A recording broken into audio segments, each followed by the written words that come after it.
ધનતેરસના દિવસે જો તમારે મહાલક્ષ્મીજીની પૂજા કરવી હોય તો ધનતેરસના મુહૂર્ત કયા છે?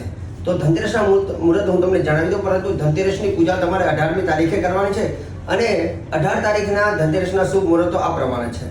સવારે 7:39 થી માંડી સવારે 8:36 સમય ગુરુની હોરા છે, શુભ સમય છે. બીજો સમય સવારના 10:30 થી માંડી સવારના 11:27 શુક્રની હોરા છે. અપાર ધન અપાવડો આ મુહૂર્ત પણ શ્રેષ્ઠ છે. બપોરનું અભિજીત મુહૂર્તની વાત કરીએ તો બપોરના 12:02 થી માંડીને 12:47 જે સમય છે આ મુહૂર્તમાં પૂજા કરવાથી લક્ષ્મી સ્થિર બને છે. વિજય મુહૂર્ત બપોરના 2:19 થી માંડીને 3:05 આ મુહૂર્ત તમારા લક્ષ્મીજીની આરાધના કરવાથી એવું કહેવાય છે કે અપાર લક્ષ્મી અને સ્થિર લક્ષ્મી અને ધનલક્ષ્મી પ્રાપ્ત થાય છે.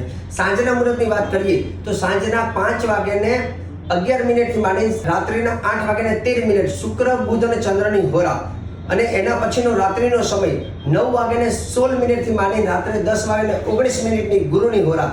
તો રાત્રિના સમય મધ્યરાત્રિએ પૂજા કરવાથી લક્ષ્મીજી 10 મહાલક્ષ્મી 10 પ્રકારની લક્ષ્મી એ ઘરમાં સુખ શાંતિ અને સમૃદ્ધિ પ્રદાન કરે છે. જય ભગવાન.